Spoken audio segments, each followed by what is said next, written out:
Learning objectives.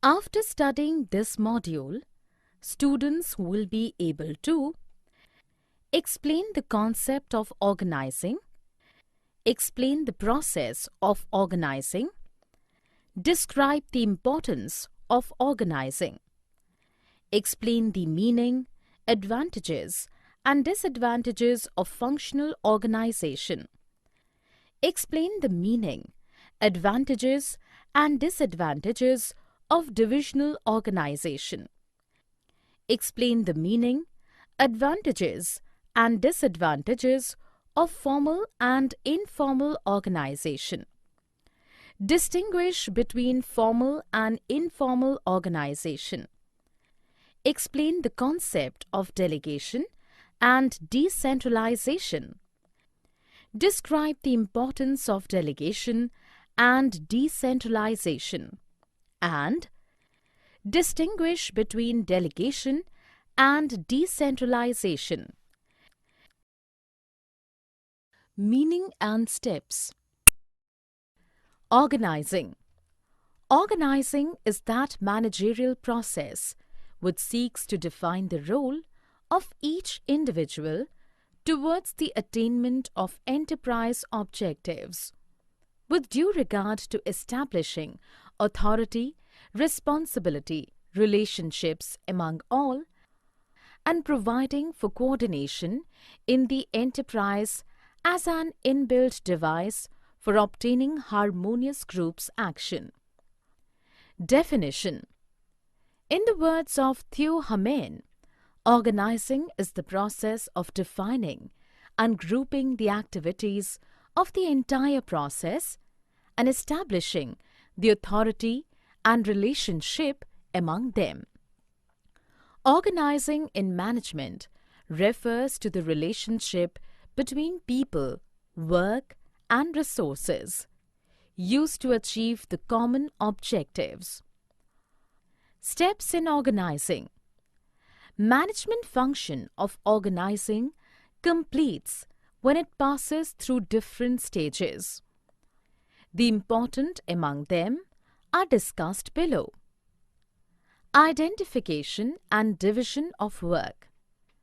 The first step in the process of organizing involves identifying and dividing the work that has to be done in accordance with previously determined plans. Work is divided into manageable tasks so that duplication can be avoided and workload can be shared among employees. Departmentalization. Once work has been divided into small and manageable activities, then those activities which are similar in nature are grouped together. This process is called departmentalization. Assignment of duties. Once the departments are created, each department is placed under the charge of an individual, called departmental head. Then, each job is allocated to an individual according to his knowledge and skill. There should be a proper match between the nature of jobs and the ability of an individual. Establishing reporting relationships. In the organization, each employee has some authority as well as responsibility.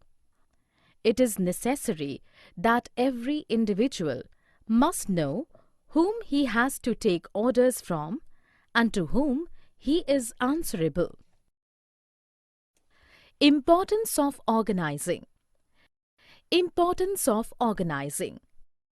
The organizing function is very important in the business as it coordinates all other areas of business operations. The importance of this function can be well explained with the help of following points. Benefits of specialization. In organizing, every individual is assigned a part of total work and not the whole task. This division of work into smaller units and repetitive performance leads to specialization. Thus, organizing promotes specialization, which in turn leads to efficient and speedy performance of tasks. Clarity in working relationship. It helps in creating well-defined jobs and also clarifying the limits of authority and responsibility of each job. The superior-subordinate relationship is clearly defined in organizing. Effective administration. It provides a clear description of jobs and related duties, which helps to avoid confusion and duplication. Clarity in working relationships enables proper execution of work, which results in effective administration. Optimum utilization of resources. The proper assignment of jobs avoids overlapping or duplication of work. This helps in preventing confusion and minimizing the wastage of resources and efforts. Adoption to change.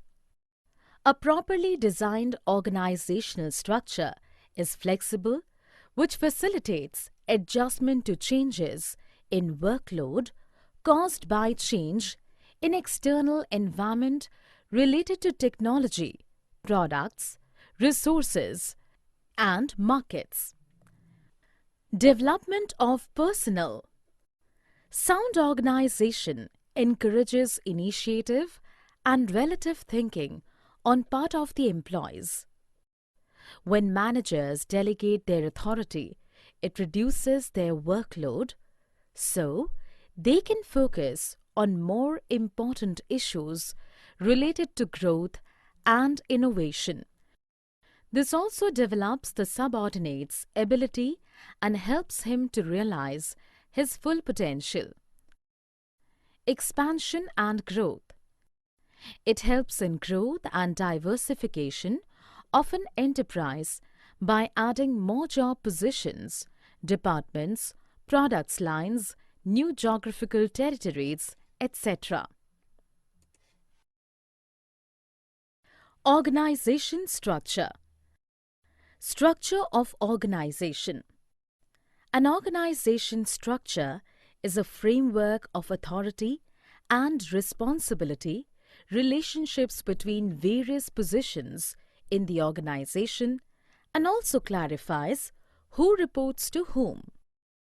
It is a set of planned relationships between groups of related functions and between physical factors and personnel required for the achievement of organizational goals. Types of organizational structure. The type of structure adopted by an enterprise will vary with the nature, types, and volume of its activities. Two commonly adopted organizational structures are functional structure and divisional structure.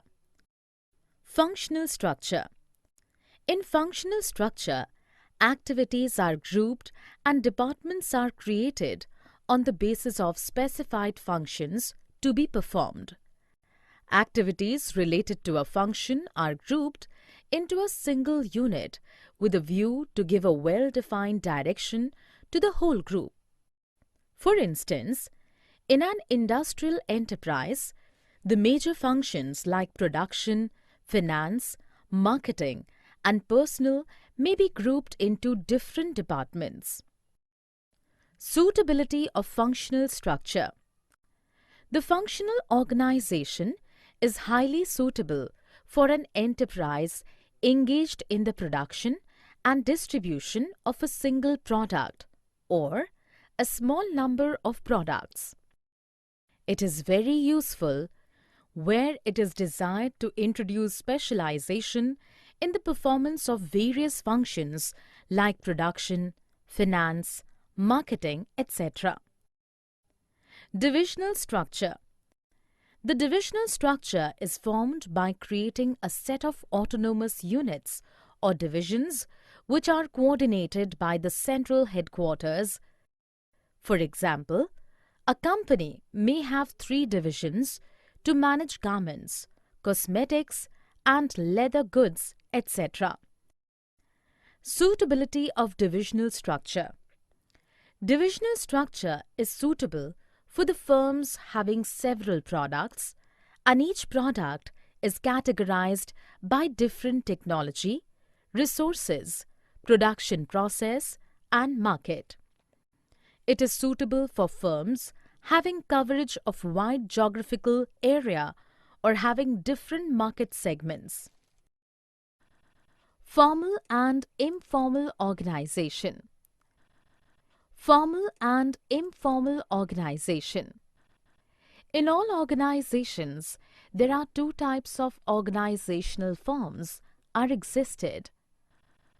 One is the professional system and the other is more into personal and which is informal as well.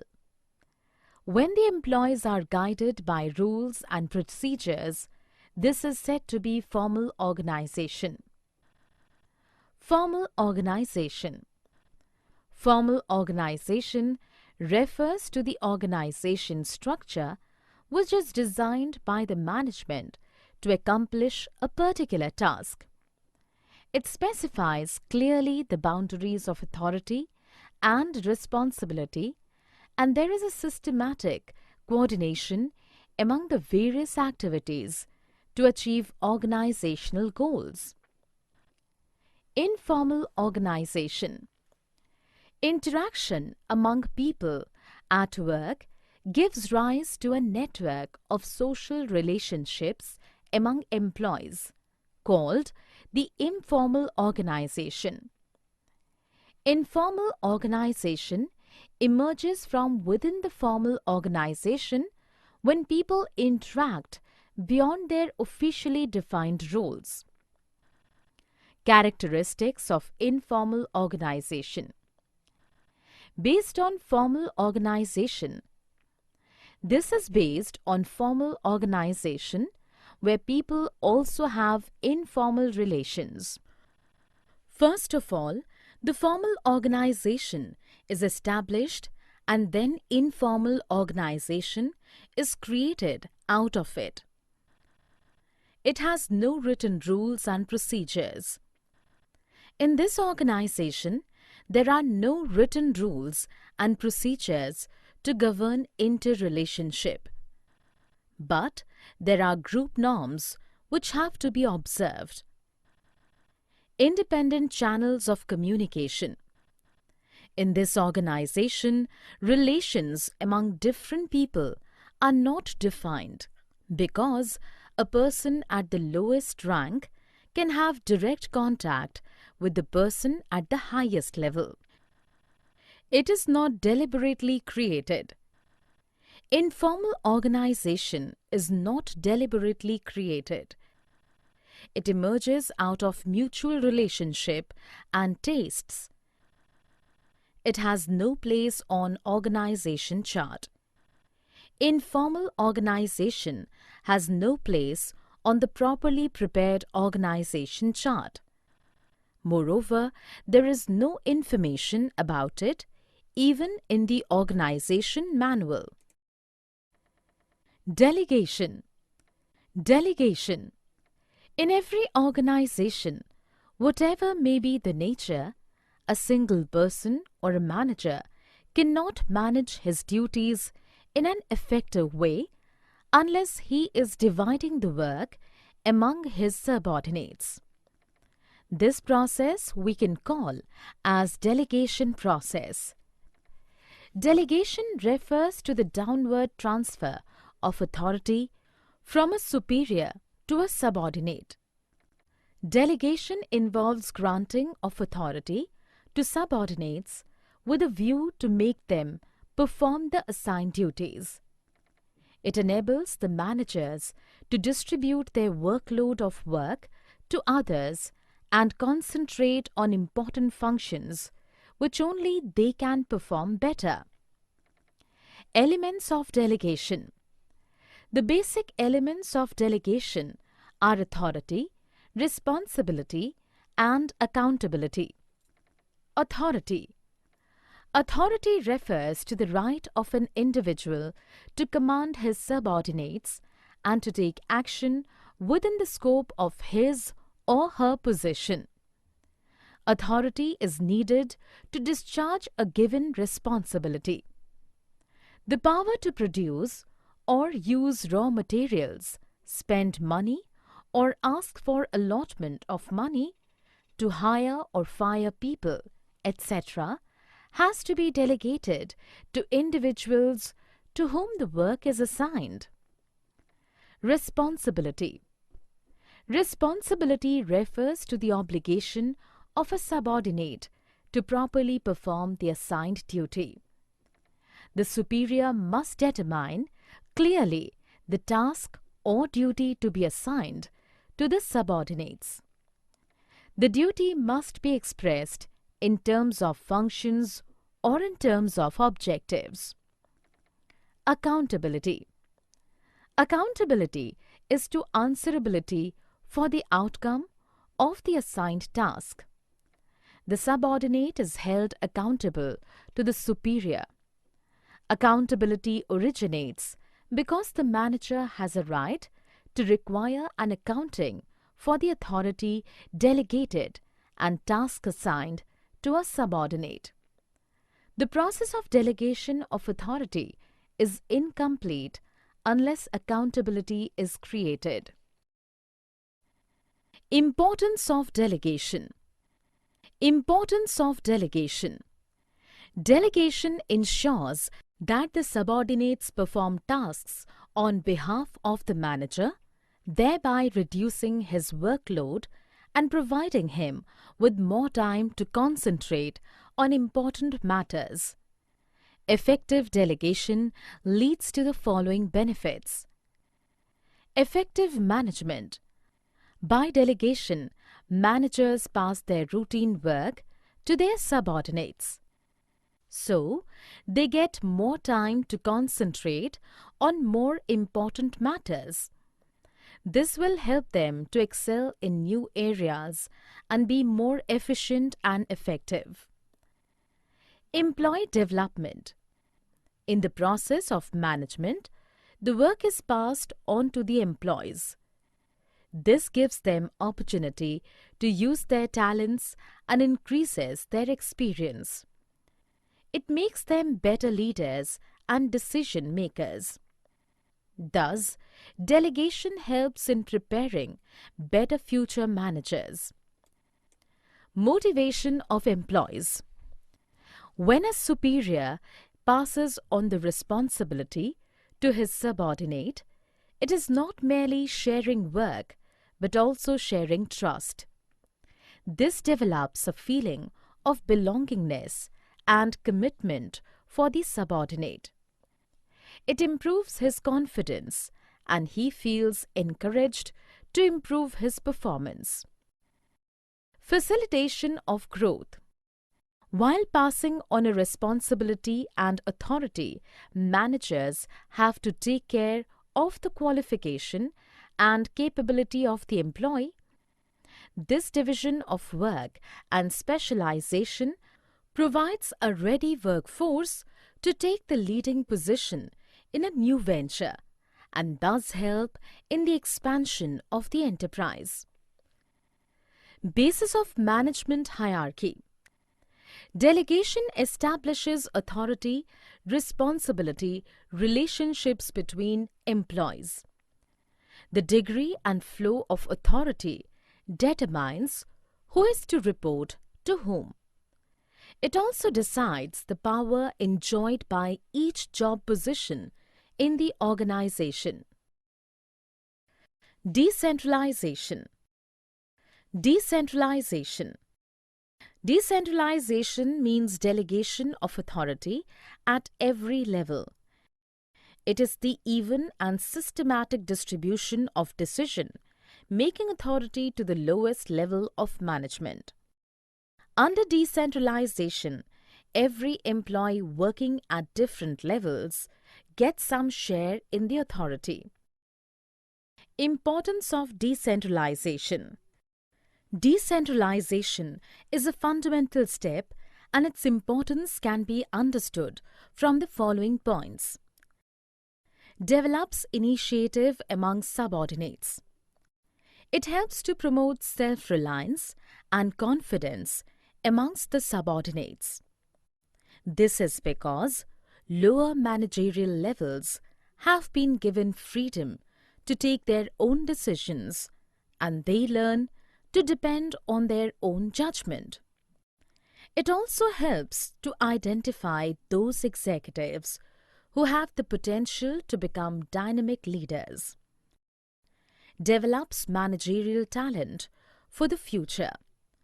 Formal training, along with experience of handling independent assignments, helps to create a reservoir of qualified and capable managers who can take up more challenging positions in the upcoming ventures of the organization.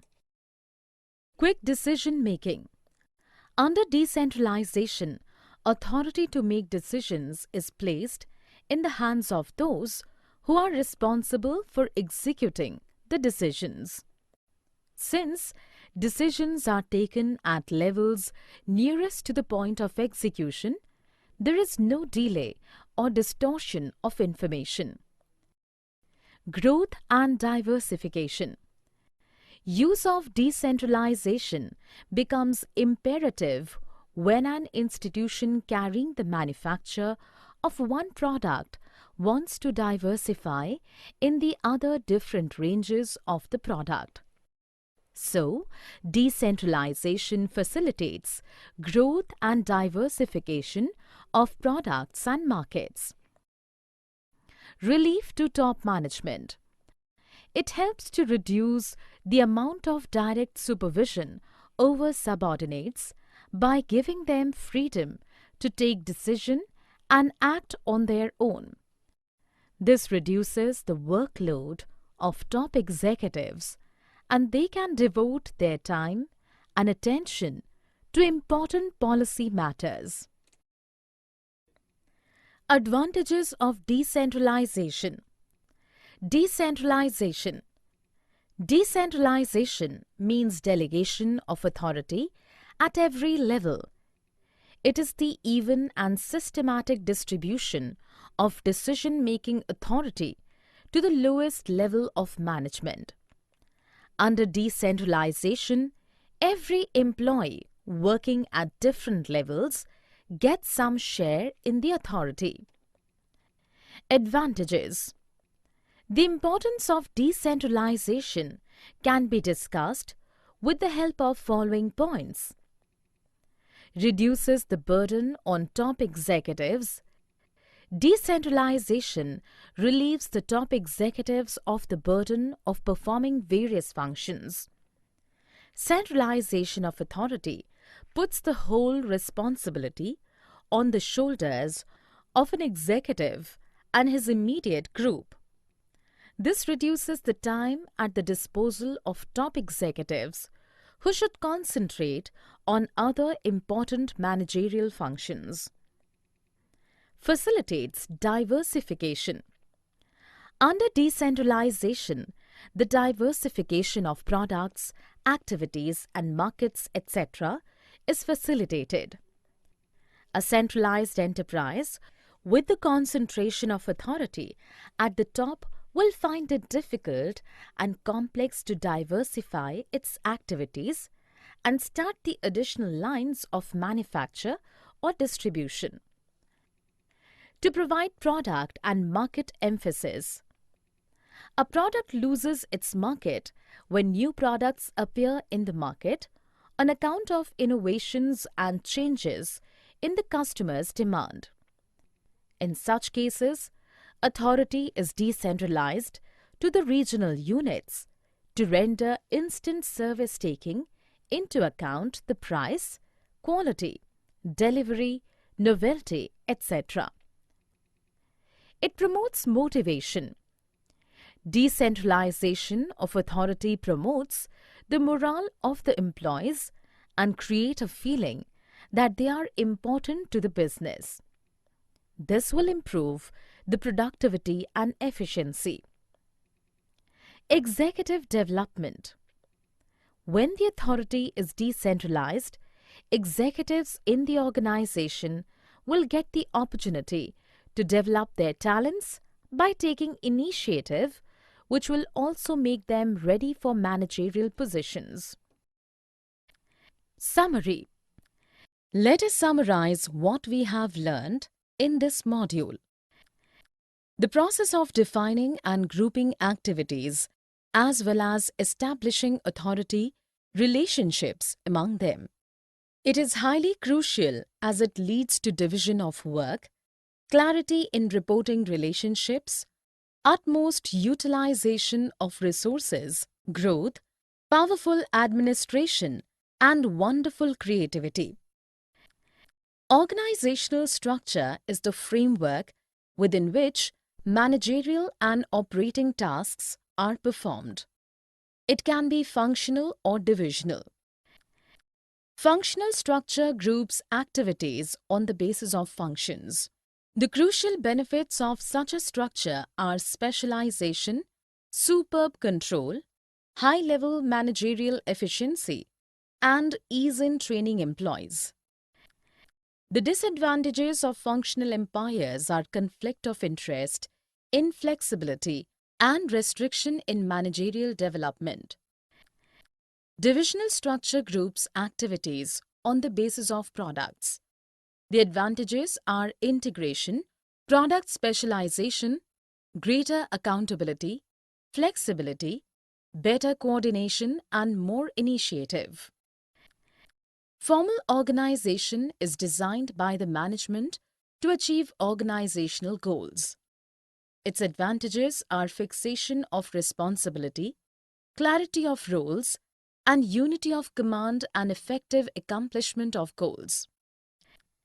Informal organization arises out of interaction amongst people at work. Delegation is the transfer of authority from superior to subordinate. It has three elements: authority, responsibility, and accountability.